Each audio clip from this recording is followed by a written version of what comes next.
Thierry Keller, bonjour. Bonjour. Merci pour la revue civique. Nous dire pourquoi avez-vous voulu en ce moment finalement sortir de vos gonds pour critiquer la dérive gauchiste qu'on voit sévir en France? Parce que j'en avais marre. J'en avais marre de me taire. J'en avais marre de laisser les autres faire le travail à ma place. Et puis j'en avais marre aussi de voir mon propre camp, la gauche, se voir saisi et frappé de censure et surtout d'autocensure.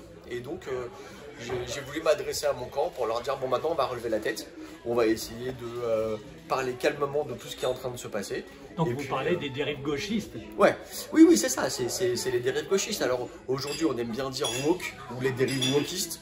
J'évite d'utiliser ce terme parce qu'il est très connoté. En fait, quand vous dites à quelqu'un qu'il est woke, il vous dira que clairement vous êtes d'extrême droite, donc le débat s'arrête là. Donc j'ai essayé d'aller un peu plus loin que le terme wokiste pour dire gauchiste. Et qu'est-ce que c'est finalement le gauchisme?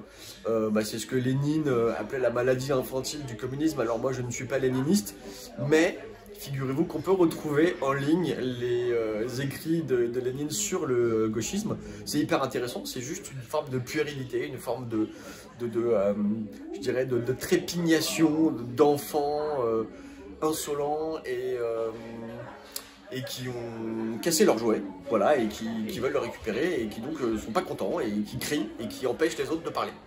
C'est ça le gauchisme. C'est une forme de sectarisme finalement appuyé sur un identitarisme. Oui, c'est à la fois du sectarisme. J'ai raison, donc je t'interdis de parler. Donc ça donne les dérives dans la religion, c'est du fondamentalisme, voilà. Et en politique, ça donne une forme de ce qu'on a connu dans les années 60 et 70, c'est-à-dire une incroyable intolérance. Mais ce qui change, et j'essaie de le dire par rapport aux années 70, c'est qu'aujourd'hui, effectivement, l'identité a remplacé l'idéologie. Je dirais, dans les années 70, 80 même, on pouvait s'engueuler sur... on n'est pas d'accord sur des idées, sur des concepts. Aujourd'hui, c'est pas pareil.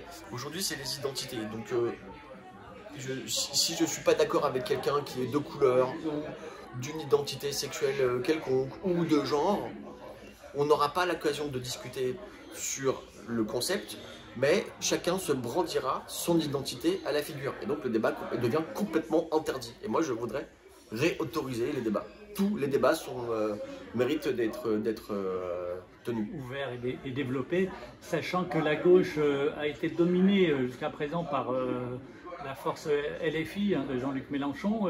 On voit les choses pouvoir évoluer en 2024. Est-ce que vous pensez que LFI a été trop loin et finalement repousse une série de gens dans un camp social-démocrate européen qui n'a rien à voir avec ces dérives gauchistes que vous évoquez?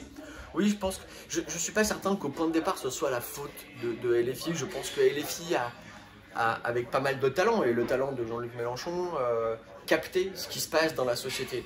On voit bien que dans la grande gauche culturelle, la question identitaire, elle a infusé, et je crois qu'il a, avec à la fois talent et cynisme, il a mis des capteurs comme ça dans la société et il a absorbé la dérive identitaire.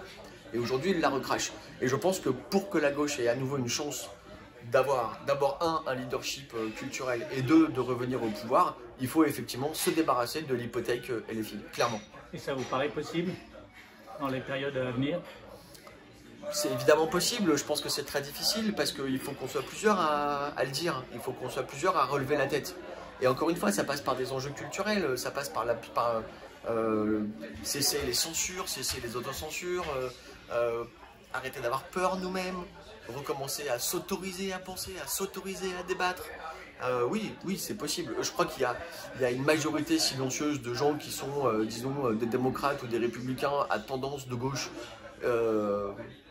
contre les injustices antiracistes, pro-européens, qui a besoin de s'exprimer et qui aujourd'hui effectivement rage les murs à cause de l'état d'esprit et de l'état d'esprit de terreur intellectuelle que fait peser LFI sur les débats publics.